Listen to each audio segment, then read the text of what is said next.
घटना चक्र सीरीज का हम लोग पहला टॉपिक ले रहे हैं ध्वनि, जो कि साउंड है। साउंड टॉपिक से हम लोग एक एक क्वेश्चन को करते हुए देखते हुए चलेंगे, लेकिन उस क्वेश्चन को हमने नहीं लिया है जो रिपीटेड क्वेश्चन है। ठीक, तो पहला क्वेश्चन जो है, क्वेश्चन के साथ हम लोग थ्योरी को करेंगे। ठीक, ये बात समझ लीजिए। तो जो पहला क्वेश्चन है, किस माध्यम में ध्वनि का स्पीड सबसे मैक्सिमम होता है, तो सबसे पहले उसकी कुछ थ्योरी पढ़ लीजिए। क्या है, जैसे फर्स्ट क्वेश्चन में कर रहा हूं, तो फर्स्ट क्वेश्चन में बोल रहा है कि किस माध्यम में ध्वनि की स्पीड सबसे मैक्सिमम होती है। तो ध्वनि की जो स्पीड होती है, ये सबसे ज्यादा होती है सॉलिड में, देन लिक्विड में, देन गैस में। यानी कि ठोस में सबसे ज्यादा, द्रव्य में उसके बाद, देन गैस में। यानी कि ठोस में जो होती है ना, सबसे ज्यादा ठोस में होती है एल्यूमिनियम में। किसमें होता है? एल्यूमिनियम में। एल्यूमिनियम में होता है, एनसीईआरटी के अकॉर्डिंग अगर हम लोग देखें, इसमें होता है 6420 मीटर पर सेकेंड। गैस में हम जानते हैं कि जैसे हवा में ले तो 340 मीटर पर सेकेंड होता है। देख रहे हैं, सॉलिड में मैक्सिमम होता है। और इसके पीछे लॉजिक क्या है ना, कि सॉलिड में क्या होता है ना, कि अगर हम सॉलिड लेते हैं और यहाँ पे गैसियस स्टेट लेते हैं, तो सॉलिड में नंबर्स ऑफ इलेक्ट्रॉन जो होते हैं काफी पास पास होते हैं। क्या होते हैं? नंबर्स ऑफ इलेक्ट्रॉन काफी पास पास होते हैं। Sound is a type of, क्या है साउंड? क्या है साउंड? एक प्रकार की एनर्जी है, साउंड एक प्रकार का ऊर्जा है। अगर साउंड में हम यहाँ से साउंड देते हैं, तो ये क्या करता है? एनर्जी ट्रांसफर करता है, इस इलेक्ट्रॉन को ये इसको। ठीक ना? तो ये काफी इजिली यहाँ पे, काफी तेजी से यहाँ पे अवेलेबल हो जाता है। अब बट अगर गैस की बात करते हैं, तो गैस में क्या होता है कि नंबर्स ऑफ इलेक्ट्रॉन जो होते हैं ना, काफी डिस्टेंस पे रहता है, काफी दूरी पे रहते हैं। मान के चलिए ये इलेक्ट्रॉन यहाँ पे, ये इलेक्ट्रॉन यहाँ पे, तो इससे क्या होगा ना, कि साउंड को अगर यहाँ भेजते हो तो यहाँ जाने में क्या लगेगा? टाइम लगेगा। इसलिए इसमें क्या होता है? स्पीड स्लो होता है। ये बात समझ गए? तो हमारा जो क्वेश्चन है, जल, इस्पात और नाइट्रोजन, इनमें से चार को आरोही क्रम में सजाना है। यानी कि आपको सजाना क्या है, कि सबसे कम बढ़ते क्रम में सजाना है। तो सबसे कम किस में होगा? नाइट्रोजन, क्योंकि nitrogen is a type of, nitrogen क्या है? Nitrogen is a type of gas. तो सबसे पहले नाइट्रोजन हो जाएगा, देन उसके बाद क्या हो जाएगा? लिक्विड हो जाएगा, उसके बाद सॉलिड हो जाएगा। क्लियर? यानी कि ऑप्शन क्या हो जाएगा? बी, 312 हो जाएगा। अब चलिए, सेकंड क्वेश्चन भी उसी टाइप का है। तो सेकंड क्वेश्चन को हम लोग समझ रहे हैं, तो ध्वनि का वेग मैक्सिमम कहाँ पे होता है? तो अभी हम लोग कहेंगे तो किसमें हो जाएगा? इस्पात में। इस्पात में भी सबसे ज्यादा कहाँ पे हुआ? तो एल्यूमिनियम में। ठीक, एल्यूमिनियम के बाद आता है किसमें? तो स्टील में। बीपीएससी में क्वेश्चन पूछ रखा है कि मैक्सिमम किसमें होता है, तो उसमें ये एल्यूमिनियम ऑप्शन नहीं दिया था, तो उसका आंसर क्या हो जाएगा? उसका आंसर हो जाएगा स्टील। हाँ, अब देखिए ध्वनि की, हम लोग किए कि ध्वनि की वेग वायु में वेग कितना होता है। तो वायु में वेग हम कितना लिखे? 340। तो देखिए यहाँ पे चीज को समझ लीजिए कि क्या दिया है ना, ऑप्शन 330 मीटर पर सेकेंड स्क्वायर। तो हम लोग जो एक चीज हम जहां भी लिखा रहेगा कि वायु का वेग लिखा रहेगा 330, तो वहां पे लिखा रहेगा वेलोसिटी ऑफ क्या? साउंड 330 मीटर पर सेकेंड। यहाँ पे टेम्परेचर लिखा रहेगा कितना? 20 डिग्री सेल्सियस। समझे? और जब इसका हो जाएगा 340 मीटर पर सेकेंड, तो यहाँ पे टेम्परेचर लिखा रहेगा 27 डिग्री सेल्सियस, जो रूम टेम्परेचर होता है। ये इसलिए हो रहा है क्योंकि टेम्परेचर बढ़ता है तो साउंड का स्पीड भी बढ़ता है। यानी कि यहाँ से अपने को एक थ्योरी पता चल रही है कि temperature is directly proportional to velocity of sound. Clear? ये आपको क्वेश्चन आगे भी देखने को मिलेगा। ठीक है, अब थर्ड वन आते हैं, फोर्थ वन आते हैं। ध्वनि का वेग अधिकतम होता है, ये क्लियर समझ रहे हैं? ये क्वेश्चन आपका फर्स्ट वाला ही क्वेश्चन है। हाँ, अब देखिए बोल रहा है कि लगभग 20 डिग्री तापमान पर किस माध्यम में ध्वनि की वेग अधिकतम होगी। तो किसी भी टेम्परेचर पे, ये टेम्परेचर पे तो डिपेंड करता है, लेकिन ये पूछ रहा है कि ये क्वेश्चन घुमाने के लिए पूछ दिया है। तो 20 डिग्री टेम्परेचर पे, अब किसी भी टेम्परेचर पे सबसे ज्यादा solid, then liquid, then gas. ठीक ना? सबसे ज्यादा ठोस, द्रव्य, देन गैस।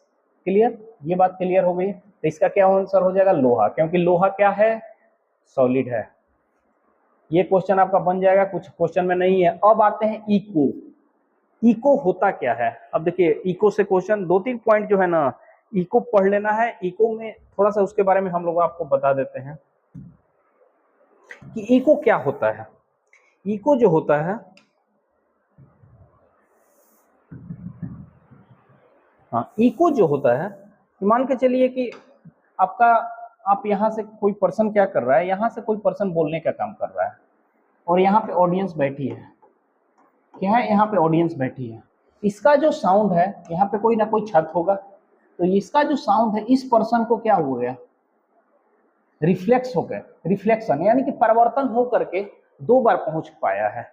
यानी कि ये साउंड जो इसके पास गया है, एक बार तो गया और फिर क्या हुआ है, फिर रिटर्न होकर के आया है। इको साउंड मतलब हेलो बोलते हैं तो हेलो हेलो ऐसे करके होता है। तो इको साउंड के लिए आपको 2-3 पॉइंट याद रखना चाहिए। एक पॉइंट आपको याद रखना चाहिए कि हम जानते हैं कि चाल बराबर कितना होता है, दूरी अपॉन दूरी बटा में समय, स्पीड बराबर डिस्टेंस अपॉन टाइम होता है ना। कि अब बताइए, हम जानते हैं कि स्पीड कितनी होती है साउंड की, तो 340 मैं लेके चल रहा हूँ, किस पे ले चल, 27 डिग्री सेल्सियस पे। अब डिस्टेंस जो है ना, एक यहाँ से गया, एक यहाँ से रिटर्न आया, यानी कि जो इको के लिए डिस्टेंस कितना हो गया, 2x हो गया। अगर मैं इसको x माना हूं तो एक बार गया और एक बार आया। और समय के बारे में एक चीज ध्यान रखिएगा आप लोग, कि जो समय है, टाइम जो होता है, ये हमारे हमारे जो हमारा जो सेंस होता है, तो उसमें जो होता है ना समय, इसका समय क्या बोलते हैं, साउंड का समय जो होता है 1/10 होता है। और ऐसे भी इको का साउंड जो है ना 1/10 होता है, 1/10 हो जाएगा। साउंड के लिए देखिए 2 चीजें यहाँ पे समझिए बात को, साउंड और लाइट को मैं बता दे रहा हूँ कि साउंड जो है ना हमारे सेंस पे 1/10 सेकेंड तक रहता है। अब सेकेंड वन है कि लाइट हमारे सेंस पे कितने टाइम तक रहता है, तो 1/16 सेकेंड तक रहता है, 1/16। समझ गए, ये क्वेश्चन आपको फंसा सकता है। 1/10 किसके लिए होता है, ये साउंड के लिए होता है, और 1/16 किसके लिए होता है, तो लाइट के लिए होता है। ठीक, तो यानी कि अगर इसको हम अपन सॉल्व करते हैं तो कितना हो जाएगा, 340 इक्वल टू 20x/1, यही ना। तो ये कैंसिल, ये आ गया 17, x का वैल्यू कितना आ गया, 17 मीटर। यानी कि ये बात समझिए, क्वेश्चन में कहने का मतलब ये है कि इको जब भी फॉर्म होगा, इको जब भी फॉर्म होगा तो इको के लिए मिनिमम डिस्टेंस कितना होना चाहिए, तो इको के लिए मिनिमम डिस्टेंस होना चाहिए 17 मीटर। ठीक ना। कहीं कोई बुक में 17.2 दे रखा है, तो ठीक है, ये कोई बात नहीं हुआ, 17 या 17.2 दिया है, तो ये इको फॉर्म। तो इको में आप 2-3 पॉइंट समझ गए। इको फॉर्म कैसे होता है, इको फॉर्म होता है कैसे, नंबर ऑफ रिफ्लेक्शन के कारण, परिवर्तन के कारण होता है। ठीक, दूसरा चीज इसमें याद रखना है कि इसका समय कितना होता है, तो 1/10 होता है, 1/10 होता है। थर्ड वन आपको याद रखना है क्या, इको के लिए मिनिमम डिस्टेंस कितना होना चाहिए, मिनिमम दूरी कितनी होनी चाहिए, तो या तो 17 दिया रहेगा, नहीं तो 17.2 दिया रहेगा, या उसके आसपास वाला जो होगा वही मीटर क्या हो जाएगा इको के लिए। तो यही 3 क्वेश्चन आपको एग्जाम के लिए बनेगा। ठीक, अब आते हैं नेक्स्ट क्वेश्चन पे।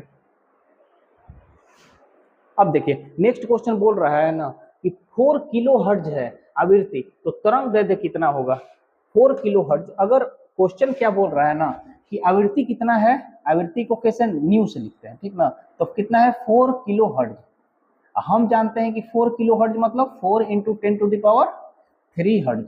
ठीक, अब पूछ रहा है इसमें ना कि आपसे वेवलेंथ कितना होगा, क्या पूछ रहा है, तरंग दैर्ध्य पूछ रहा है, तो तरंग दैर्ध्य कितना होगा। तो हम एक फार्मूला जानते हैं कि C बराबर कितना होता है, ये होता है फ्रीक्वेंसी इंटू वेवलेंथ। वेवलेंथ होता है, C क्या है, स्पीड ऑफ लाइट है। स्पीड ऑफ लाइट कितना, 3 × 10⁸ मीटर पर सेकेंड। फ्रीक्वेंसी आपका आ रखा है कितना, 4 × 10⁻³ इंटू वेवलेंथ। ठीक, तो इसको अगर सॉल्व करना चाहें तो ये कैसे सॉल्व होगा, देखिए यहाँ पे अगर लेमडा के वैल्यू निकालना चाहूँ तो 3 × 10⁸ डिवाइडेड बाई 4 × 10⁻³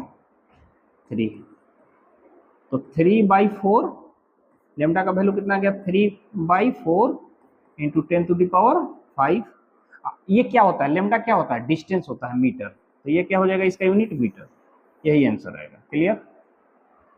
तो आपको इस क्वेश्चन में एक चीज याद रखना चाहिए सी बराबर कितना होता है, फ्रीक्वेंसी इंटू वेवलेंथ, सी या भी बराबर, भी मतलब वेलोसिटी ऑफ लाइट बराबर, वेलोसिटी ऑफ लाइट बराबर फ्रीक्वेंसी इंटू वेवलेंथ, ठीक ना। ये VVI क्वेश्चन है, ये आपको याद रखना है।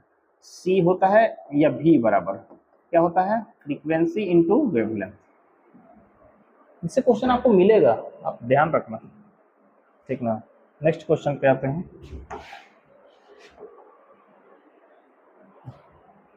देखिए भूकंपीय तरंगे, तो थोड़ा इसके बारे में जो है ना हम लोग समझ लेते हैं, भूकंपीय तरंगे होती क्या है। भूकंपीय तरंगे जो होती है ना, ये थोड़ा ज्योग्राफी का चीज है।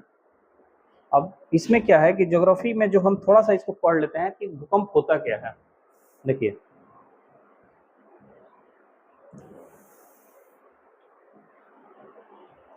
दो प्रकार के भूकंपे होती है।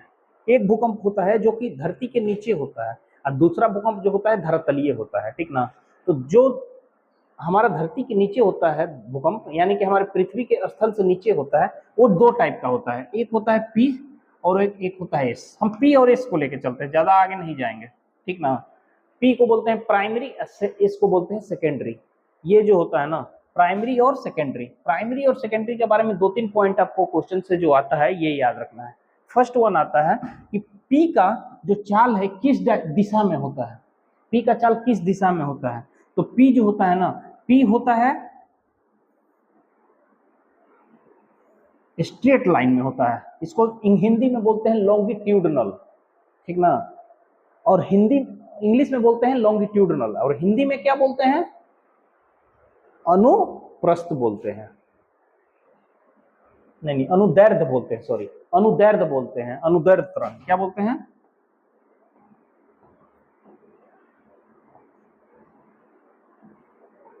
अनुदैर्ध्य बोलते हैं, ठीक। अब दूसरा चीज इसमें, अब इसका क्या होता है, एस का क्या होता है, एस में जो होता है ना साइनोसॉइडल होता है, एक ऊपर एक बार नीचे, ठीक, साइनोसॉइडल इसको बोलते हैं। इसको दूसरा नाम है ट्रांसवर्स, क्या नाम है, वर्क करता है ठोस द्रव्य और गैस। लेकिन जो एस तरंग है, सेकेंडरी जो तरंग है, ये सिर्फ इसमें काम करता है, ये सिर्फ ठोस में काम करता है, ये समझ में आना है, ठीक। ये जो है ना, ये जो अभी हम लोग टॉपिक पढ़ रहे हैं इसमें बस इतना ही पढ़िए, और आगे जाकर के जो जब ज्योग्राफी का हम लोग करेंगे तो ज्योग्राफी में इसको डिटेल्स में पढ़ेंगे कि पी होता है, एस होता है, सेकंड वन जो होता है स्थलीय होता है उसको एल बोलते हैं, उसको लव करके कुछ थे उन्होंने खोज किया था इसलिए उसको एल होता है। एल काफी खतरनाक होता है। प्राइमरी सेकेंडरी फोकस पढ़ेंगे, एपी सेंटर पढ़ेंगे, ये सब पढ़ेंगे जो कि ज्योग्राफी का पार्ट हो। यहाँ से हमारा ये क्वेश्चन बन जाएगा। ये बोल रहा है ना कि पी तरंगे जो होती है ना अनुदैर्ध्य होती है, तो बताइए पी तरंगे क्या होती है, लॉन्गिट्यूडनल होती, अनुदैर्ध्य होती है, जो सही है बिल्कुल। एस तरंगे क्या होती है, ठोस में गमन कर सकता है, यानी कि फर्स्ट और सेकंड क्या है, दोनों सही है। एस तरंगे कहाँ पे होती है, ओनली ठोस में, ये तीनों दोनों में होता है, ठीक। इसका आंसर गलत दिया है, इस आंसर पे मत जाइए, फर्स्ट और सेकंड दोनों सही। अब नेक्स्ट आते हैं कि पराध्वनि। देखिए ध्वनि 3 प्रकार का होता है, ध्वनि जो होता है ना 3 प्रकार का होता है। एक होता है 20 हर्ट्ज से कम, एक होता है 20 हर्ट्ज से 20,000 हर्ट्ज जिसको हम लोग सुन सकते हैं। तीसरा होता है ये पराध्वनि, पराध्वनि का मतलब 20,000 हर्ट्ज से ज्यादा, जिसको कि मानव क्या कर सकता है, सुन नहीं सकता है। जैसे चमगादड़, चमगादड़ 20,000 हर्ट्ज से ज्यादा का करता है। इसमें क्या करता है चमगादड़, चमगादड़ ये काम करता है, इसको मैं डिलीट कर देता हूँ। चमगादड़ क्या करता है कि मान के चलिए चमगादड़ ये है, यहाँ पे चमगादड़ है, आंख तो होता नहीं सर, चमगादड़ ये है, अगर ये क्या करता है ना कि पराध्वनि को छोड़ता है, पराध्वनि मतलब 20,000 हर्ट्ज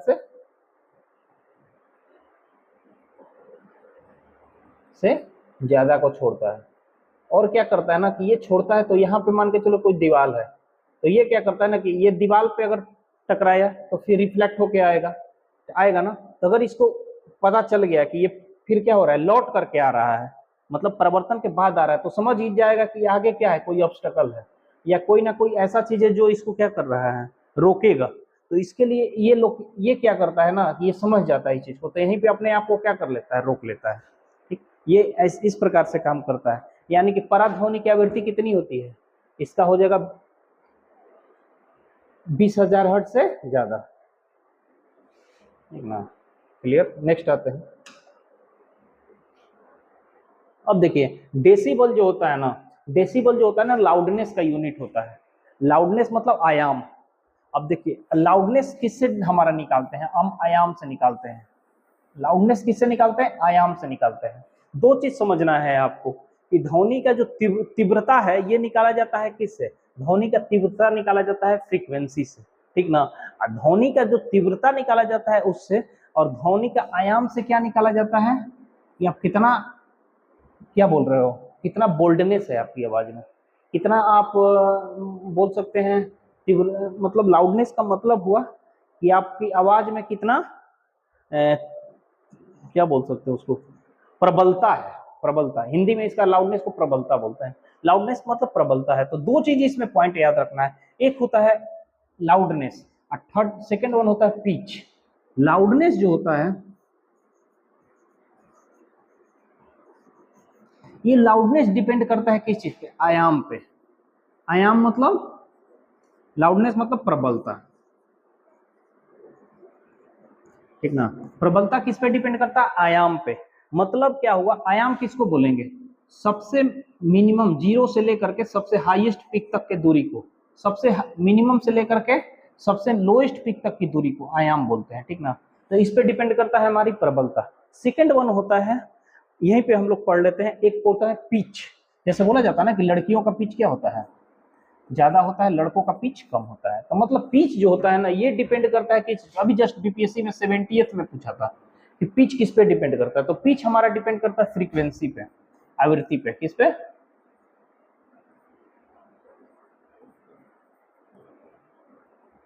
ठीक ना। पिच हमारा किस पे डिपेंड करता है, आवृत्ति पे डिपेंड। ये दोनों याद रखें, ये दोनों पॉइंट आपको काफी इंपॉर्टेंट है। और अब क्यों यहाँ पे ये आ रहे हैं, क्योंकि लाउडनेस का जो यूनिट होता है ना, लाउडनेस का जो प्रबलता का यूनिट होता है, इसको डेसिबल बोलते हैं। यानी कि अगर लिखते हैं ना शॉर्ट में तो ऐसे लिखें डीबी, ठीक। ये हमारा डिफाइन करता है कि आवाज हमारी कितनी तेज है। जैसे कि मैं अभी नाइट में शूटिंग कर रहा हूँ तो मेरी आवाज ऑब्वियसली स्लो होगी, यानी कि 30 से 40 डेसिबल की होगी, क्योंकि इससे ज्यादा अगर हम बोलते हैं तो हमारी आवाज बाहर की ओर जाएगी, लोगों को परेशानी होगी, ठीक। तो प्रबलता ये बताता है, प्रबलता ये बताता है कि हमारी आवाज में कितनी बोल रहे हो। जैसे कि कोई बाहर में, मान के चले कि एग्जांपल मैं दे रहा हूँ, अब आप कभी भी ये देखते होंगे, क्रिकेट देखते होंगे ना, तो आजकल क्रिकेट में क्या होता है ना कि जब भी छक्का लगता है और आउट होते हैं, तो अगर मान के चले इंडिया और पाकिस्तान के बीच मैच हो रहा है, अगर इंडियन टीम से विराट कोहली ने छक्का मारा, तो अब वहां पे देखिएगा बीच में लिखता है कि कितने डेसिबल का आवाज क्या हो रहा है, प्रोड्यूस हो रहा है। तो हमेशा लिखता हो 115 डेसिबल लिखता है ना, 120 डेसिबल, यानी कि ये भी डिफाइन करता है कि ऑडियंस किसके फेवर में है, ठीक। तो यानी कि लाउडनेस का मतलब समझ गए ना आप, क्रिकेट वाला अच्छा एग्जांपल है, ये अभी जस्ट मेरे दिमाग में आ गया। अब सुनने के लिए देखिए, एक चीज और समझ लीजिए, सुनने के लिए कितनी ध्वनि है, ये सब आपको नहीं याद रखना है। बस आपको एक चीज याद रखना है कि डब्ल्यूएचओ क्या होता है, वर्ल्ड हेल्थ ऑर्गेनाइजेशन, डब्ल्यूएचओ ने डिफाइन कर रखा है कि अगर आपकी आवाज 45 डेसिबल से क्या है, ज्यादा है, क्या है, 45 डेसिबल से ज्यादा है, तो ये ध्वनि प्रदूषण में आएगा। क्या आएगा, ध्वनि, यानी कि आपका नॉइस पोल्यूशन होगा।